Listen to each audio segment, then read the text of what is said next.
Welcome, everyone, to Seek, Go, Create. This is your host, Tim Winders. This is where we redefine success in leadership, business, and in ministry. Today, our guest, we're going to do a deep dive into leadership. He's got background in the sales arena. He's a speaker, a keynote speaker, and this is maybe code for someone who's of a mature age, but been around a while and has done a lot and seen a lot. So we're going to have a rich, deep conversation about all types of things. Before I get to that, I do want to remind you, the listener, that my novel, Coach, A Story of Success Redefined, has been released at the time that this is released. It's on Amazon, all the places you could order books. Go check it out. Getting some great reviews, great feedback. And I'm excited to get this novel, this leadership business novel, out to the world. So go check it out, and I think you'll be blessed by it. I'm excited to get it in your hands. So look forward to hearing your feedback on that. Today we've got Ron Karr, and he's got one of these bios that's a mile long. I'm just going to simply say he's a keynote speaker, CEO, best-selling author, and author of the recent book Velocity Mindset. And that's going to be something that we're really going to discuss today. So many other things on his bio. We'll get into it in just a moment. But Ron, welcome to Seek, Go, Create. Thank you, Tim. It's a pleasure to be here. How are you doing today? Man, I'm doing great today. And at the time of recording, I think I shared earlier, getting ready for the birth of second grandchild. And man, that's such a cool thing. So excited about that. That's really special. That's really special. Wishing you and your family all the best. Thank you. Thank you very much. So, all right, Ron, let's get started with the question I ask first. And it's just kind of a get to know you question, because we all have these bios that are awesome. But if you and I meet somewhere and I just ask the question, what do you do? What's your typical answer when somebody asks you, what does Ron do? It usually is around helping organizations build high-performing sales cultures. And I say sales culture. Culture is kind of a word that's been overused a little bit. But, everybody, when they think about increasing sales, they just think about the sales team. But it's the organization that has to support that team also. It's the C-suite that has to make sure the strategy is sound and they all buy into it, and that all of the departments are going to be supporting it. So that's why it's really about a culture. What do we do, and how do we get out of our way so that we can grow the business effectively? That's what I do for a living. All right. So that gives me a lot of info just to kind of pounce on right away. And I have read your book. I read your book in the last couple of days. So we're going to get into Velocity Mindset. That name it intrigues me in so many ways, and I enjoyed the book. So we're going to dive into that. But you brought up sales and you brought up culture, two words that I think we don't always put together. You just did it. So give us a grade. Let's look around the horizon right now. We're recording this in late spring, almost summer 2022. I'm not sure when people are listening in. We've just come out of a pandemic event, or, all those things. Just a lot of stuff going on. How would you grade business, the world in general, on how well they're doing with sales cultures out there? Probably a C+. C. When I was at Georgia Tech, I would have loved to get a C+, but I'm not sure you gave that with a glowing. I don't think that's that great, is it? Well, for me, a C+ is below an A- or below a B+, which is what I always shot for. So why a C+? Why a C+? Tell us like it is. Let's go ahead and uncover what's going on. Besides being a keynote speaker, I'm actually brought in and retained by clients over a period of time. And invariably, not everybody's working on the same cylinder, right? So there's friction in the organization. Now, there's good friction in an organization too, because, you want to be at the top of your toes. But, more people are operating out of a self-focused mindset than a customer-focused mindset. Now, in an organization, I'm talking about two kinds of customers. There's actually four, but here I'm talking about two. The actual customer who buys your products and services, and the internal customer, the employee who has to carry out the tasks to meet the expectations and exceed the expectations of your customers. So I do a lot of work in manufacturing and also in technical sales. And invariably when people, or in packaging sometimes, sales executives are coming in with proof of concepts for a new idea, a new way of doing something, that immediately is being poo-pooed by, let's say, engineering or by production, because it's a major change, or they don't understand why they have to do it, or they don't have time to look at it. And the way it's handled sometimes doesn't support the sales executive in terms of showing that they want the business and they're going to go out and get it. And the reason why that's happening is not because those people internally are trying to sabotage the salesperson. Far from it. It's just that they themselves are, let me put it this way, most of us operate out of task and not purpose. This is going to be the best way to explain it. Task meaning I got my to-do list, I got these projects, I got to get it done. And sometimes we're so busy working on our task list all day long, at the end of the day, we didn't have time for lunch, but then we're a little disappointed because we're asking ourselves, with all the work I did, how did I really move the needle? All right. Organizations that would get a better than C+ grade in the culture are the ones that operate on purpose. What are we trying to achieve? The outcome, whether it's a market position, a goal in the type of relationship you want with a certain customer, whatever it is. What is the outcome? Because that outcome invariably drives your decision-making process. And if you're driven by outcome and not task, you will be making better decisions. And you'll do a better job of prioritizing what tasks you should really be working on that are germane to that outcome. So when I'm brought in by organizations, the first place I start is with the C-suite, small, mid-sized businesses especially. Why? Because invariably not everybody in the C-suite is on the same page of how to move forward and the purpose. They think they are, but they're not. And when we spend time getting them on the same page, sometimes that conversation can take from an hour to a couple of days. But that is the most critical piece of work I could do in that type of relationship, because once they get clear, everything else falls into place. But when it's not clear, that's when you get resistance. And that's when you get people working at competing odds. And that's when the culture is impacted. Right. And the thing that's so interesting to me, I'm an engineer by background, but I've moved into sales, leadership type training and all that. And I was actually thinking about an engineering firm that's a client of mine, that they're very strong engineering, but they're very weak in their, business expansion and sales and marketing arena. And to me, it seems as if we've just baked in natural conflict. You brought up self-focused. I mean, really, to some extent, almost all of us are self-focused. And I do wonder if sometimes we've just structured organizations. This sounds real negative. Sorry. I actually can bounce. I could be real optimistic and real negative. This is going to go negative fast. Ron, it's almost like we baked in conflict with the sales team, the HR, the legal, the C-suite, and engineering and product, development, production, and all that.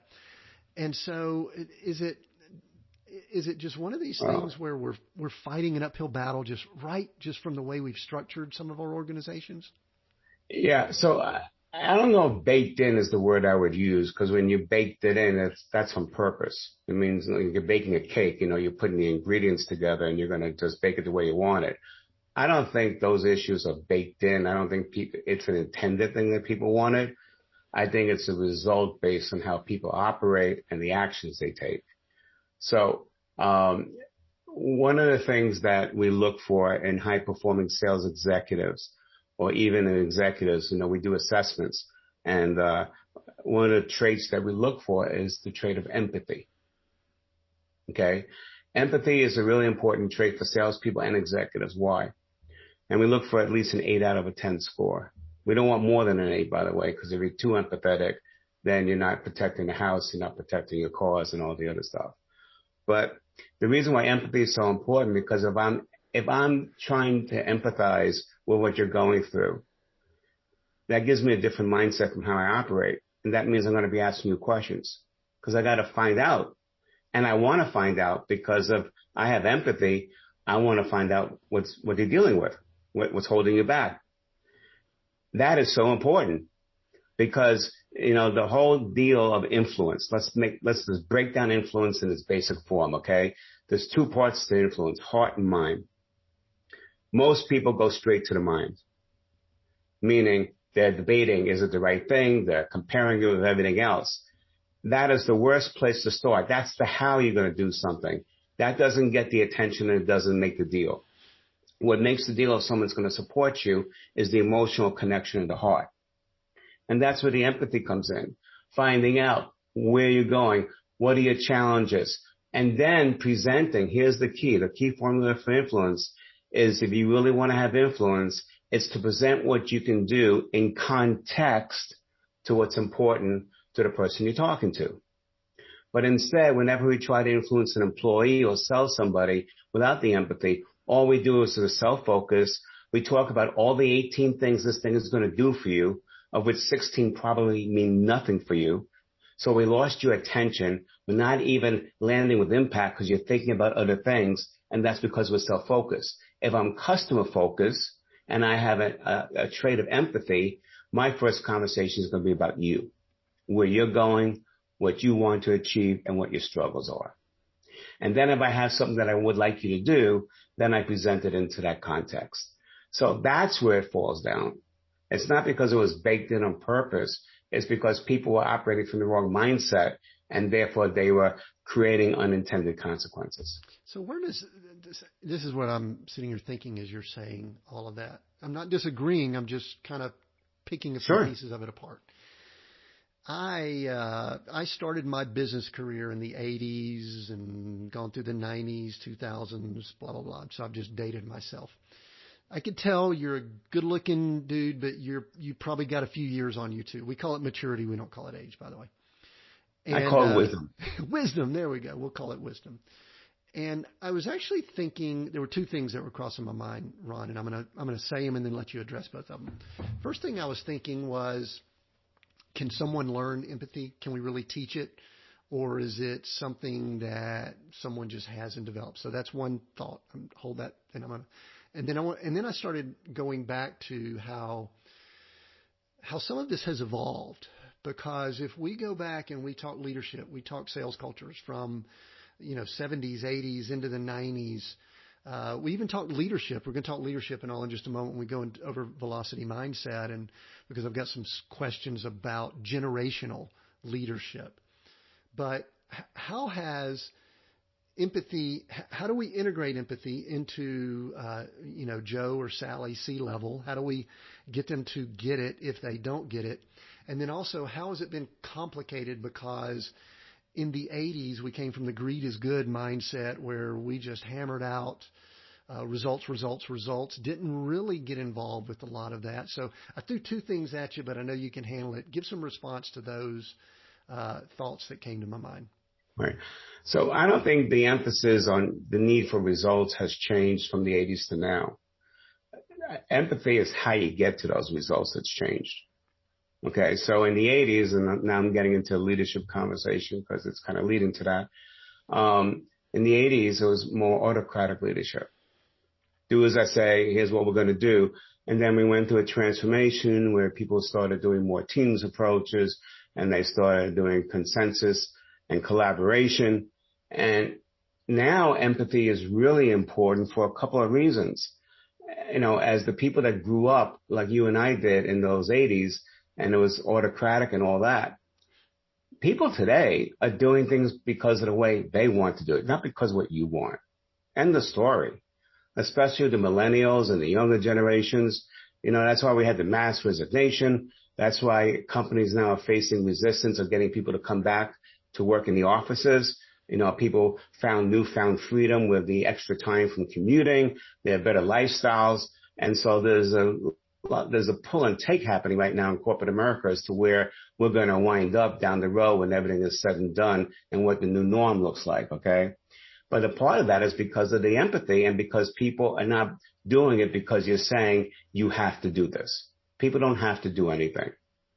Now, it's interesting because, a lot of what we do in society is also driven by political scenarios, and I'm not having a political conversation here, but there is definitely a change happening in the political horizon where it's going back from the empathy to more of a, restricted, if you will. and what people can or can't do based on what happened last night, with the Supreme Court that came out and so forth. So that's an interesting phenomenon, and we'll see how that plays out, in terms of leadership and everything else down the road. But in today, with the younger generation and so forth, and it's also, empathy is really important because it really gets to the heart of the matter of influence. It's understanding how someone sees the world versus how you see the world. That's critical. And I can tell you right now that I see it different than my 28-year-old daughter. My 28-year-old daughter is an amazing individual.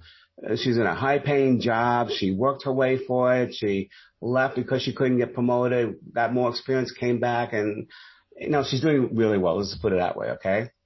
But now she might be she might be looking to do something else. She loves her job, but who knows?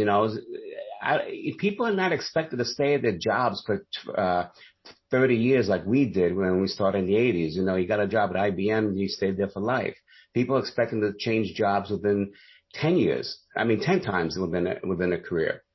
So I can really see my daughter calling me up one day and saying, hey, I decided to do something different. Not because I know she's going to. I have no clue what she's doing. She hasn't said it. But she thinks differently than I do. And if we don't start understanding what they value and how they think, then how can we create a bridge that will create influence with them? Now, we're talking generational differences, but it's no different with a customer or an employee.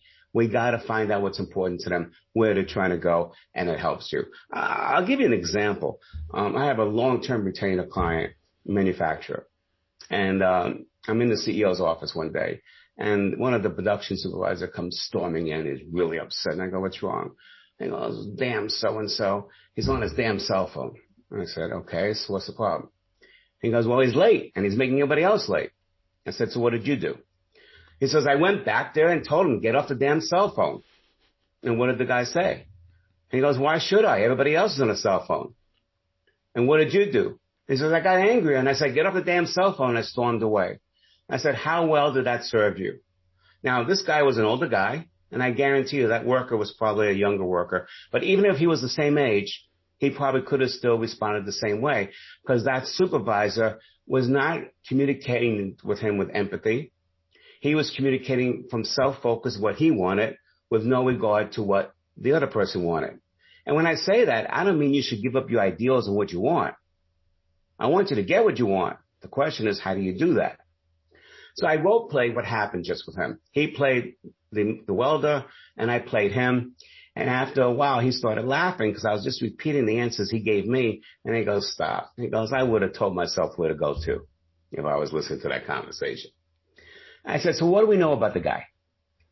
He wants to be a master welder. All right, so what does it take to be a master welder? Well, 2 years of having great quality and on-time performance. How's his quality? Perfect. That's why we love him.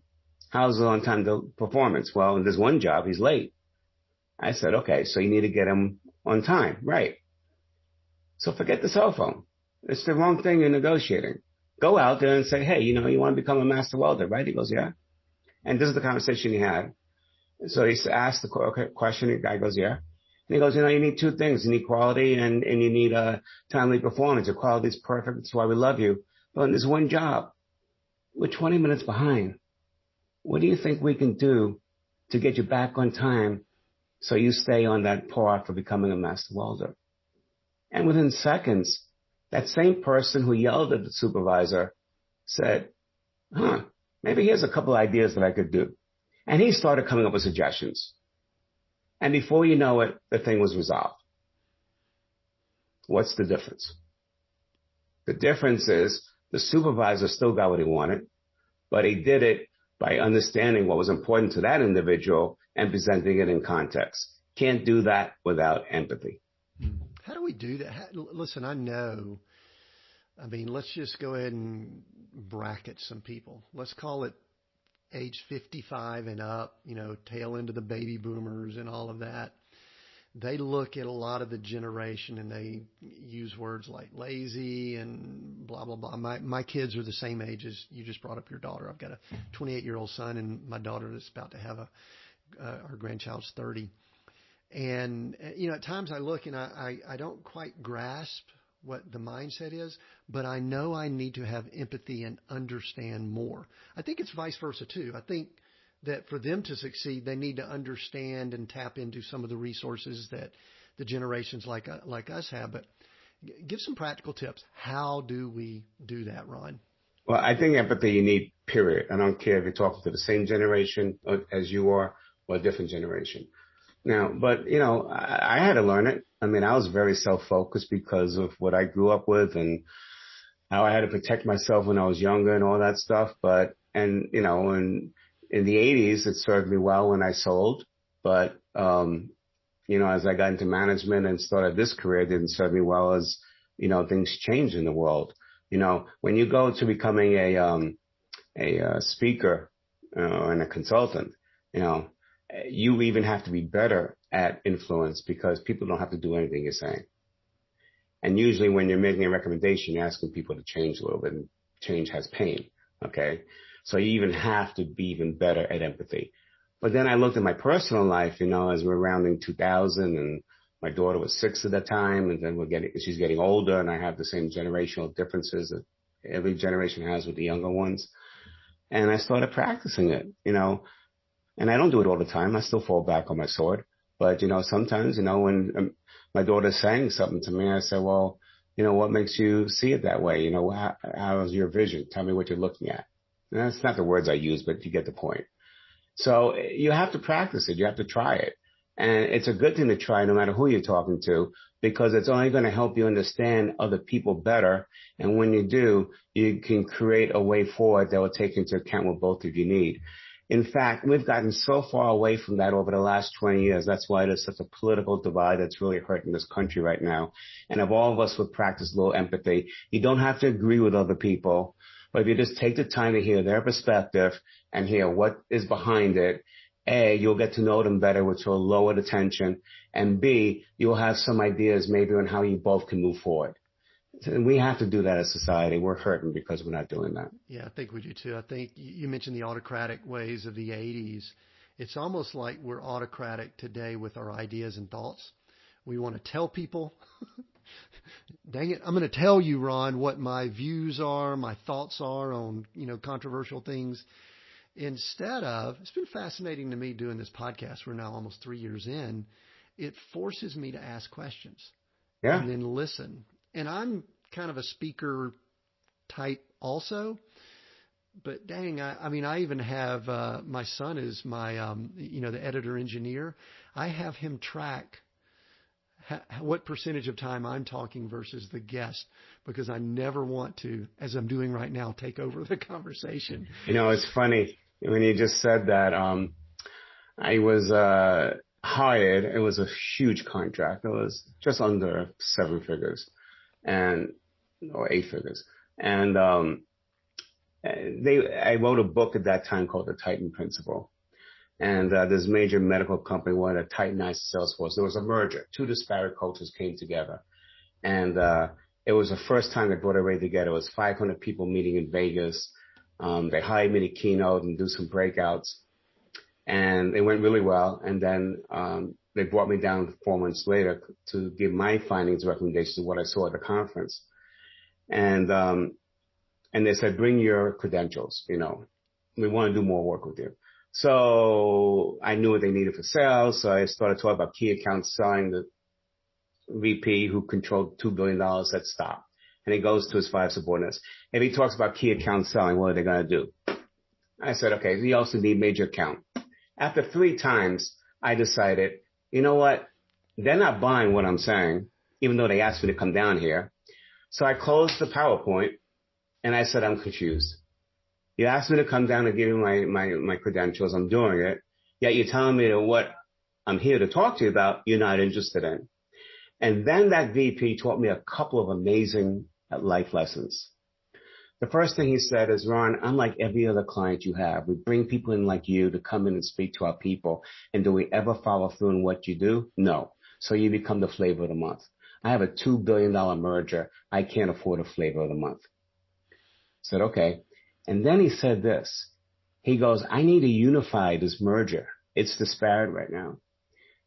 There's only one person who I know wrote this book, and it's called The Titan Principle. It's a really good book, and it's a process. And that's when it clicked in me, and I realized he wasn't buying me to speak or consult.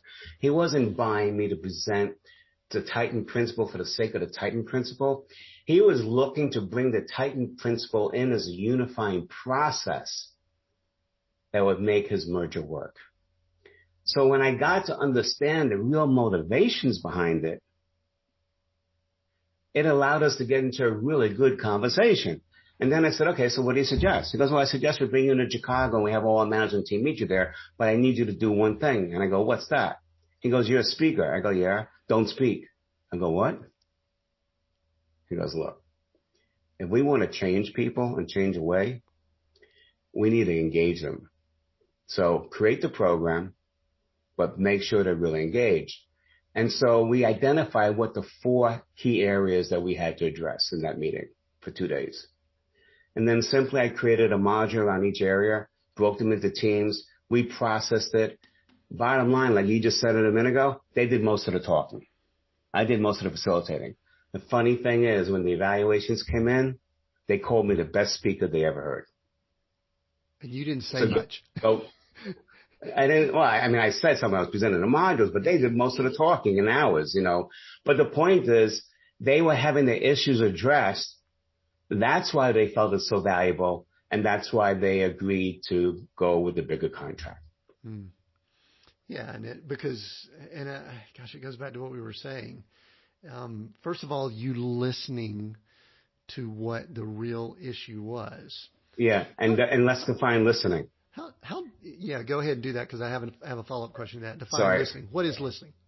Hearing is when you take the word someone says and you try to construct it in your world as how you see it. Listening is when you put your world aside and you're hearing the words from their world. Mm. So how tough is that for someone who is a pro speaker? I mean, you've got credentials as a speaker, spoken in front of people. I think I read you were the president of the National Speakers Association, and I love Nito Kubain wrote the forward to your book. My daughter went to High Point University, graduated from there, so I've met Nito. We got a personal tour of the college at High Point before she went there. So how tough is it for people that have a gift of speaking to really, really actively listen? Because I've seen some people where they can't do one or the other. I mean, they can't shut off the speaking because they're so good at it.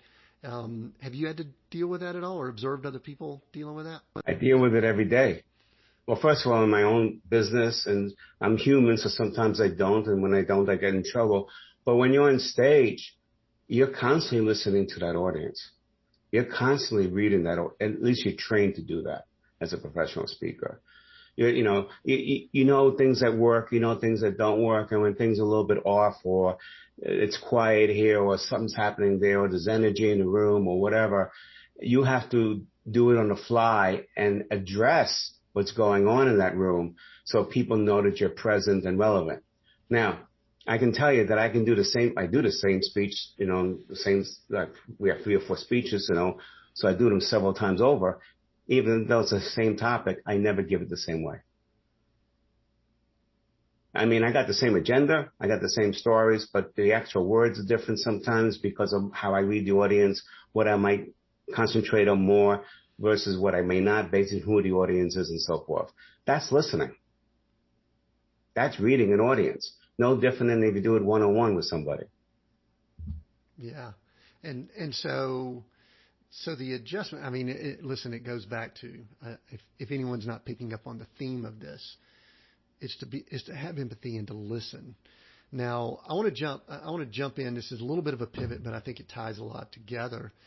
When you wrote the book Velocity Mindset, I read a lot of books. I typically try to read them before I do interviews, and I go through a handful of books a week, typically, sometimes really quickly. But I'm sitting there, and I read your background, and I started reading, and I expected something that was sales leadership oriented. Now, what I got was a little bit different, and I'm going to tell you what I got, and I want you to tell me if it was intentional or if maybe I just read it wrong or something like that. I got leadership, self-help, working on yourself, mindset, obviously. And so I guess my expectation was a little different. You know, I just kind of glanced at your resume, started reading the book, and I went, this is not necessarily not really a sales, even culture type book. What were the thoughts when you were beginning this book? Did I read it wrong, or were you trying to put a lot of pieces together to bring a lot of these things all in one place? No, you read it right, and that was the intention. But the reason for it is because that's what's involved if people are going to be part of a winning culture. If you really want to improve your performance in whatever you're doing in life, we all create obstacles for ourselves that prevent us moving forward. It could be stories that we tell ourselves, stories that I can't do this or I can't do that, or this customer's never going to buy this, or this customer's never going to agree to this, or this employee will never do that. And then we get stopped because of those stories. So we have to ask ourselves, what's creating that story? And the good news is, if a story serves you well, keep it. But if it doesn't, whoever wrote that story can change it. It's as simple as that. The problem is stories are fueled with emotion. A good story will be positive emotion pushing you forward. A negative story could be holding you back.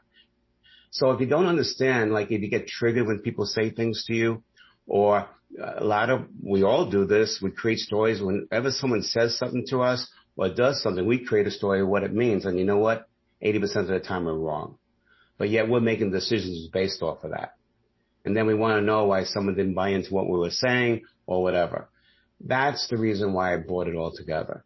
If we're really going, and one of the hidden premises of the book was, we called it, leadership. My premise was everybody is a leader. You don't have to be a manager. We lead our lives, we lead our daily lives, we lead our families, we make decisions. We're all leaders. And the question is, are you sitting there acting as a victim of circumstance because these are the reasons you can't because of these obstacles? Or are you acting as a leader who goes about asking the right questions to find the answers they need so that they can push forward? Mm-hmm. That was the intent of the book. So let's. I've got some notes here. I'm gonna, depending on how much time we have, I'm gonna actually ask you to respond to some things. But the title, the velocity mindset. First of all, I love the word velocity. I'm an engineer. I love growth. I love speed, and I love the word mindset. Bringing those two together is very unique. What's the background on the title? So when I was done with the presidency of NSA in 2014, June, I had 9 surgeries, mostly on my back. So Tiger Woods had 1 level fused. I had 9 levels fused. So I spent quite a few months, down and out. And you think about your life at that time, I was 57. You think about all your successes, and I had some really good ones. And then you think about the things you didn't get there. And I analyzed it. I realized, well, the bottom line is that I didn't do it because I thought I couldn't do it or whatever, and I was holding myself back. At the same time, my clock is ticking.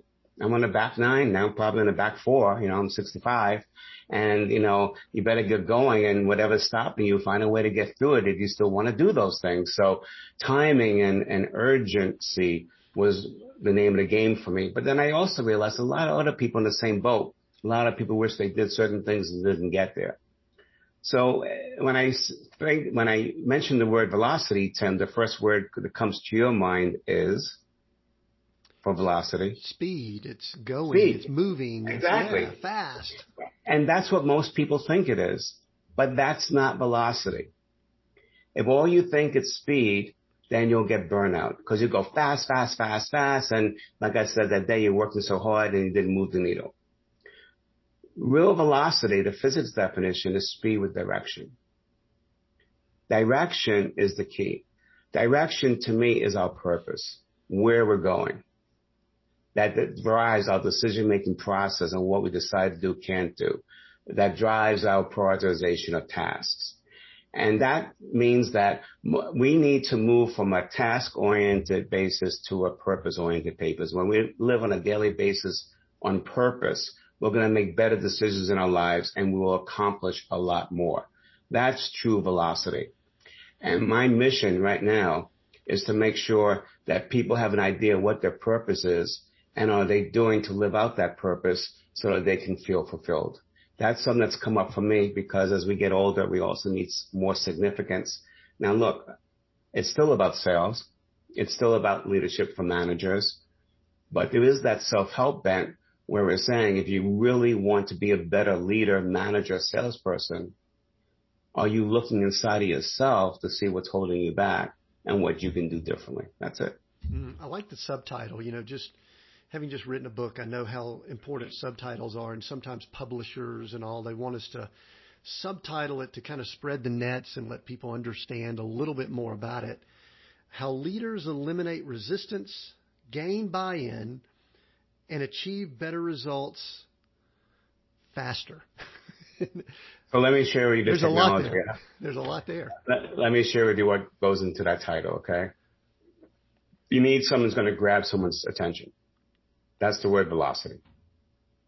And I gave it to 10 CEOs when we first came up with it. They all loved it. It was an action word, and half of them had an idea what I was talking about. Half of them I didn't have an idea, but they were energized, and it leads to the reaction you want from a title. Tell me more.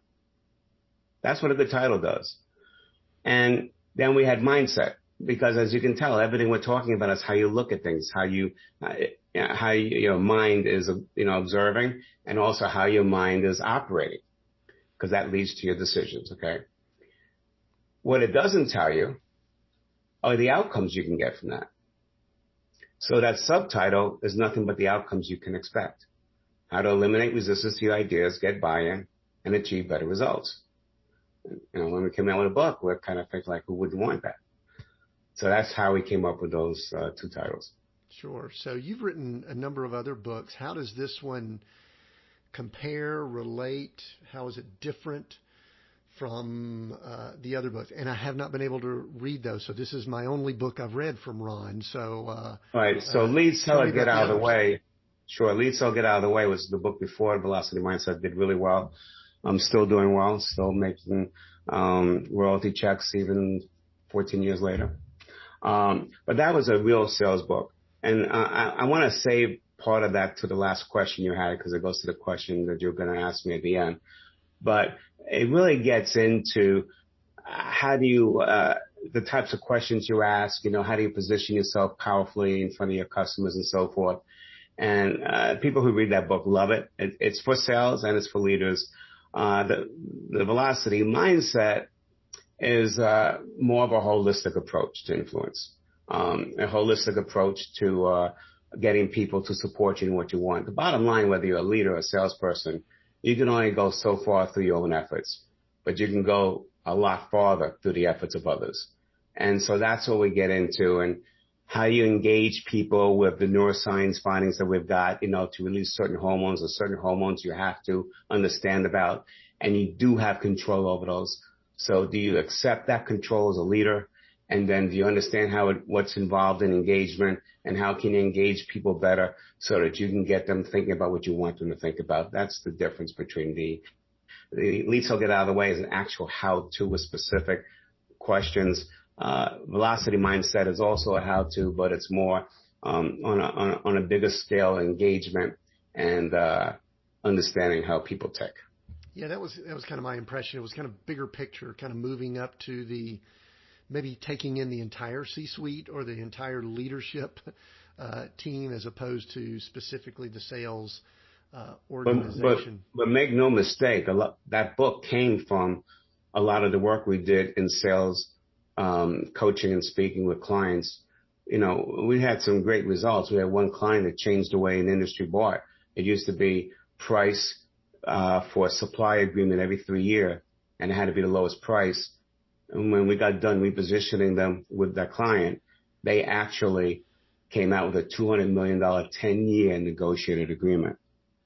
And that came out of the velocity mindset, that process. Very good. So who would you say, who's the book for? If you were to say this book is for blank, who would it be for? Well, it's definitely for salespeople, entrepreneurs, and managers. But it's for anybody who wants to have control over their destiny, wants to make sure that they are working on purpose, wants to make sure that they're not preventing any obstacles themselves that are, or creating obstacles that are going to hold them back. And it's for anybody who wants to move forward. You know, it's funny who would read a book. When I came out with Lead So Get Out of the Way, I got a beautiful letter from a retired professor, I think at Virginia Tech, who said, I wish I read your book when I was an active teacher because I would have been a better teacher. And that was from that pure sales book, Lead So Get Out of the Way. Yeah, and like we said earlier, I really kind of saw that this was more leadership mindset. And some of the highlights. But salespeople are leaders too. Think about it. They lead customers through a conversation. Well, the thing that I love that you said earlier that I think we say pretty often here, and I've shared this story before. When I told someone that I had a leadership podcast, I was talking to, it was a mature woman. I was about to say older woman, mature woman. And she goes, oh, I'm not a leader. And this is a woman that was sort of the head of her family. Took care of two health challenged, her husband and a sibling that was health challenged. And they had roughly 50 acres of property that they oversaw. And I'm sitting here going, she's telling me she's not a leader. And I'm sitting here thinking she's more of a leader than many of the people that I interact with that have leader out beside their name. So I love what you said, that in really most aspects, especially today, Ron, there are people that are in leadership influence roles that probably don't believe they are because they don't have the title, but they need to read this stuff, correct? Yeah, because look, we're all leaders, period. Now, do you live your life like a leader? That's the question. Okay. You don't need a title to be quote unquote a leader. All right. There are actually people and organizations that are considered to be better leaders than the managers. Yeah. So, and the woman that you're talking about, I applaud her. She's a huge leader because think about this. She has to coordinate the care for her husband. She's got the 50 acres that they're dealing with, so she has to coordinate that. She's got the rest of the family she's got to coordinate. I mean, how is that not being a leader? I agree with you. And so I guess one of the things that we're both agreeing at is that if you're listening in going, this doesn't apply to me. No, absolutely it does. Now, one of the things you bring up in the book, I'm going to read something and I want you to respond to it, is you discuss some of the, I'll call it downfall, but some of the mistakes that leaders make. And one of the things that grieves me, and this is where I go from optimistic to pessimistic. I look around at the horizon and I see leaders that might call themselves leaders, but they don't walk in the way a leader should walk. Yes. And here's a statement you make. I'm just going to kind of read this. I don't know what page it's on because it's from my iPad here.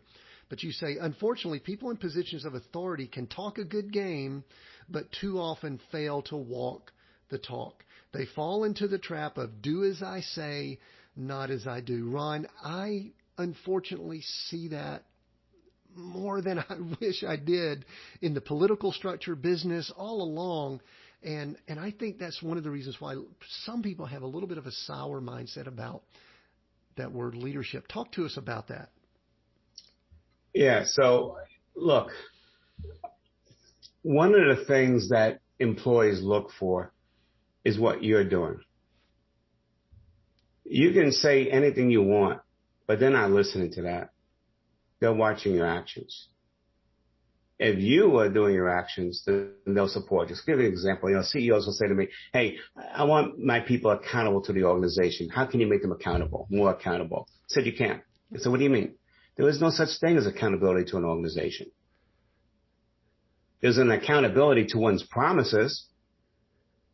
And the organizational accountability is nothing more than the sum total of all the individual accountability.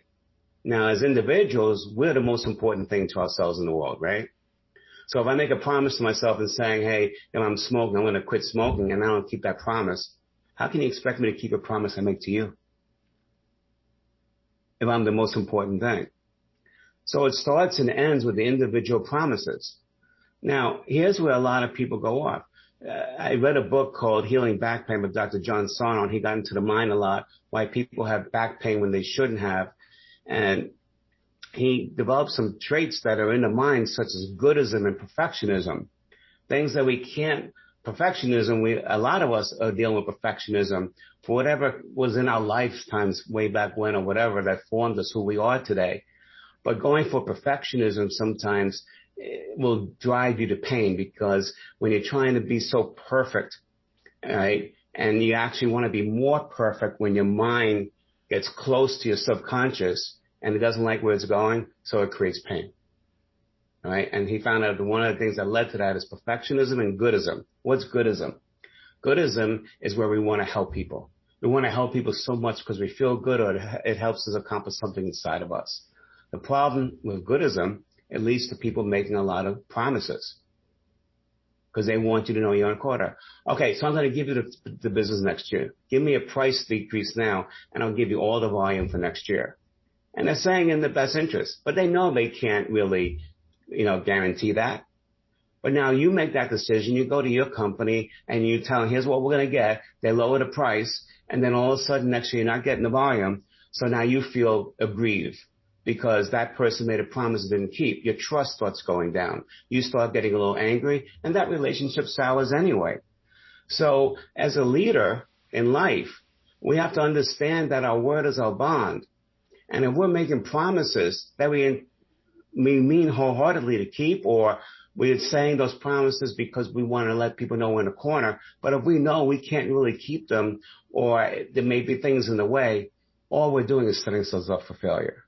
That's creating an obstacle that takes away your velocity.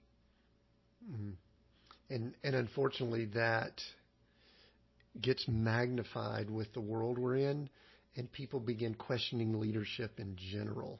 Exactly. Which is tough. Exactly. So if a manager says, and I've had that with some clients, when they make promises on pay, or they make promises on certain things and they don't do it, or they don't come, those employees are waiting for that to be figured out. And when it's not being figured out on a timely basis, they start getting antsy, and rightfully so. It's not just about pay. It's anything that you promise, okay? Our word is so important. You can lose your family. I hope you don't. You can lose your money. You can lose your house. You can even lose your health. I hope you don't do that. But if you have one thing left intact, which is your word, you can always find someone to take a gamble on you a second time. Yeah. And people can see through that stuff too. It's not as if you're not fooling anyone. You may be just fooling yourself, right? Right. So let's go back to how you started this part with, a CEO or somebody, says, do as I say, not as I do. So they want accountability, let's say. Well, now that same CEO is making promises and they're not holding themselves accountable to keep them. What are you saying as the employee?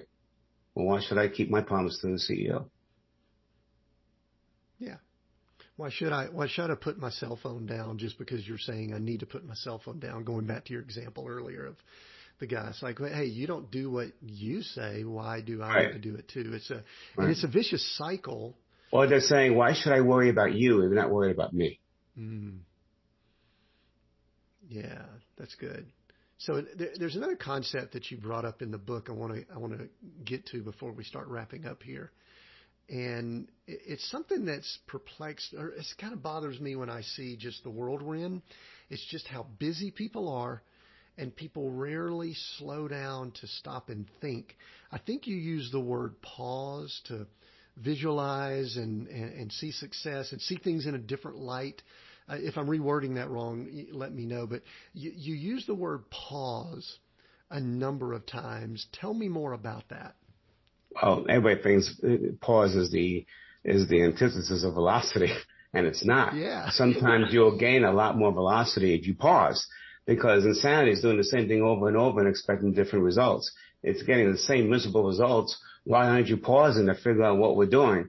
An example that I use in the book was my first sales job was selling copiers in 1980. Now, at that time, there was a major revolution in copiers. They went from a liquid toner that got all over people's clothes to the dry bond toner, a little cartridge in and out, so simple. And it printed 15 crisp copies per minute. So Royal Business Machines is seducing me on that 15 copy a minute copier. And I said, where's the collator? Oh, it'll be here in 6 months. Where's the duplicator? It'll be here in 6 months. Well, that stuff didn't come for 2 years. So the first 3 months, I'm going out knocking on doors, speaking to office managers, and I'm here selling copiers. And they say, well, can you do what the big Xerox machine does on the third floor? Can it duplicate? Not yet. Can it collate? Not yet. Well, come back when it can. Well, after the door hit my butt quite a few times and it was getting black and blue, I decided to pause. I lived in New Jersey at the time. So I decided to have a board meeting with me, myself, and I. And where do you go for a board meeting? You go to the diner. So I went to the diner and I said, and this is where the power of the pause is. Remember, we create stories based on what's happening to us. I was not selling copiers. What were some of the stories I was creating? I stink. I'll never be a salesperson. I can't sell this. I can't sell a collator, a duplicator. Those are all stories. If you don't pause, they create this emotion where now you're operating out of emotion, and you cannot do business out of emotion unless you're using it as a negotiation ploy. But the moment you sit down and you start thinking about the end result and what's going on, that emotion lifts us, because now you clear your brain so that you can think of it creatively. So I started asking myself at that table at the diner, all right, so what's going on? I'm selling a copy. What's wrong? They compare me to Xerox. I can't compete. Well, what are you really selling? I'm not a copy. It's really a part of the communication process. So maybe I should have that conversation. Remember, if you don't like the reaction, change your action. So I went on the next call, and I said to the office manager, would you agree with me that copier is nothing more but part of your communication process? And she goes, absolutely. I said, when it comes to that, what are your biggest challenges? She goes, oh, my God. And it was like all of a sudden I was a therapist, and she was on my couch. Can we talk? And she goes, Sally or Jim's on the first floor. They got to make one copy. By the time they walk to the staircase and chit-chat with everybody, go upstairs, and then wait online behind all these big behemoth jobs. Then they make the one copy and make the return trip. It could take them upwards of 2 hours for that one copy. I said, wow, how often does that happen? She goes, try the equivalent of 2 full-time employees. I said, well, how would you like them back? She goes, how are you going to give them back to me? I said, look, I'm not here to compete with Xerox. It's a great copy. I keep it. I'm here to fill in the gaps.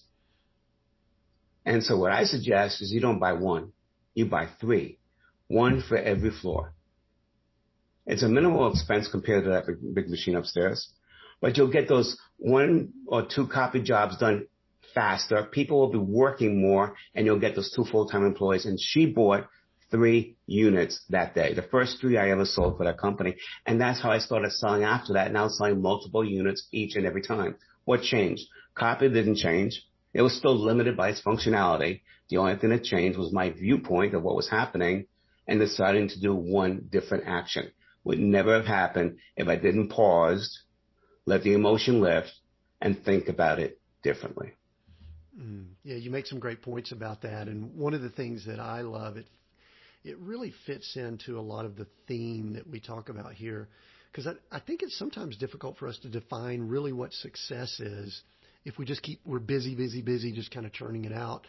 But that pause kind of allows for that. And you address success a few other times. Kind of one of my almost final questions, I've got a couple things here, is I want to ask you, in the world we're in today, how should we be defining success? I was going to ask you specifically for you, but I want to know, with your viewpoint, how do we need to define success? Because I actually think it's changed a good bit, but what do you say? How do we? I don't think that there's any one definition for success. What I find is successful, you may not find successful. So I would just change the question is, how do the people you're working with define success? And do you know that so that you can help them succeed? Because if you look at a manager's job is nothing more than helping his people become successful. And each and every one of them will define success differently. Yeah. So one of the things that was really good in the book, you talk about a few personal situations that you went through. I think it was the health of your mother, and I think it might have been your father. And also you shared a good bit about even your personal health. I don't know if you want to share about one of those two, but one of the words we use here is having to redefine success, maybe when we're either forced or we intentionally change what success means. I don't know if you want to share about one of those or anything, but what's a time where Ron has had to redefine how he measured success or what success meant to him? Okay, so 1988, it was actually the reason I started my business. But before I actually started the business, my dad was terminally ill, diabetes, heart failure, kidney failure, legs started getting amputated, really bad scene. My mother was a senior vice president of Chase Manhattan Bank, world-renowned economist, traveled the globe. She had all the help from my dad at the house. But what she didn't do was take care of herself up here. She didn't process what was going on. Till one day it got too much for her, and she passed out at the wheel of the car, 4 blocks from home. Car jumps up the curb, severs a light pole, the jagged edge punctures the gas tank of the car catches fire. This is right in front of a Porsche dealership of all places. Salesperson and a customer come flying out. They drag my mother out in flames. The car blows, and it takes down the entire Porsche dealership. In an instant, I had both parents near death. Now, look, I was an EMT at that time. I rode ambulance for, I was retired at that time because of my back injury, but I was an EMT. I know how to deal with emergencies, but when it's your own flesh and kin, forget about how you know how to deal with emergencies. Your emotions are just getting the worst of you. I identified myself to Fair Lawn Police because I knew them. I said, go to Hackensack Med. We have no idea if she's dead or alive. I get there, and she had third-degree burns in 30% of her body.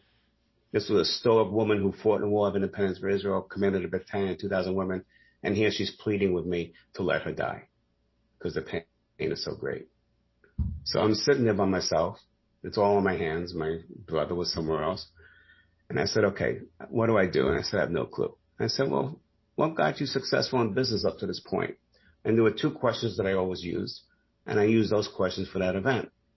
First question is, what would success look like for me? Second question is, do my actions support that? So when I asked myself what success looks like for me, it came immediately. It came right from here. When it comes from your heart, it's coming fast. If you're thinking about it, you're in the wrong place. Success for me was simple. Both parents had to survive. I did not want to live the rest of my life that one didn't make it because my efforts wasn't good enough. So I said, okay, so now what are the actions? What are you going to do? And I made a promise to myself. I got a lot of people coming after me. The bank, doctors on both sides, lawyers and competing interests. And I said, you know what? I don't have time for anything unless it's germane to keeping both parents alive. If it's germane, I'm going to talk about it and we're going to deal with it. If it's not, come back to me in a month from now. And that's how I lived the next few days, the next couple of months. And what happened was, as a result, my mother had 3 skin graft operations. She recouped in about 6 months and went back to work, and my dad managed to hang on for another year. All right. The only reason it was there is because I was able to get clarity as to what I needed to do and what the purpose was. I let the purpose drive me. In an emergency, if you don't do that, everything is driving you. Now, if you can't figure out what you want for success, then sometimes back your way into it by say, list what you don't want to have happen. Because success is really the opposite of what you don't want to have happen. So do it that way if you have resistance from yourself and thinking about it. But what does success look like to you? It can be different for everybody. What's important? What's the success that's going to give you the passion to keep moving forward and figuring it out when you keep running into dead ends? And then make sure that your actions support that success. I love that. Because what I just heard was we tied a few things together. You paused to ask yourself a couple of questions in the midst of chaos. I mean, and listen, a lot of people say they're in chaos based on what's going on in the world, what's going on around them. But you paused to go back to a main point that you bring up in the book, and it gained some clarity and gave purpose. So I believe that is a great exclamation point to this conversation, Ron. What I'd love for you to do now is tell people where they can find the book, where they can connect with you. We'll include it all in the notes, but where can people find Ron Karr? All right. So the Velocity Mindset, you can go straight to Amazon if you want. It's the best place to get it with a discount. If you also go to velocitymindset.com, velocitymindset.com, there's a couple of things. Number one, we'll ask for your email because we release videos every Friday that I do in Velocity, so you'll stay in the conversation. And then you'll also be given the opportunity to take a leadership assessment. Test your thing in the 5 key areas of leadership we wrote about in the book. rate yourself, but then we give you tips and ideas on how you can move forward immediately. And then there's also a link for the book there if you so choose. Very good. We'll include all that in the notes. Ron, we're Seek, Go, Create. Going to give you one word out of those three you can pick. Create. Create, and why? Well, it's the theme from Lead Seller Get Out of the Way. And the theme was don't compete, create. Everybody's so worried about competition. Everybody's so worried about what their competition's doing. And then all they do is create the same thing and there's no difference. And that leads customers to differentiate in one way only, and that's by price. You want to separate yourself from the competition? Create. Fill the gaps that are not currently being filled now. Concentrate on giving solutions to the problems that they still have. There will be no competition. Create. That's beautiful. And I love having a guy with a background from New Jersey in sales. He answered the question almost before I even asked it. That was beautiful. Hey, folks, if you've listened in, I know you've enjoyed this conversation. I've read this book, Velocity Mindset. Go get your copy. Go to the places. We'll include links, or if you want to just go with the places that Ron mentioned, go check it out. I enjoyed this book. I've read it over the last couple of days. I highly recommend you get the book, connect with Ron, and just learn some of the wisdom that he has shared with us here. Also, one of the big favor, I like to ask folks to take a screenshot of this, or if you're on social, checking it out, YouTube, wherever you are, share this episode. You know people that are in leadership positions. You know people that are in sales positions. You know people that need to hear the message. You know people that just need to hear that they need to pause from time to time so that they could gain some of their purpose that Ron shared with us and taught us. So make sure you do that. It's a big favor to me. I believe it'd be a big favor to Ron if you share this episode. So thanks for listening in. I appreciate it. And we have new episodes every Monday. Until next time, continue being all that you were created to be.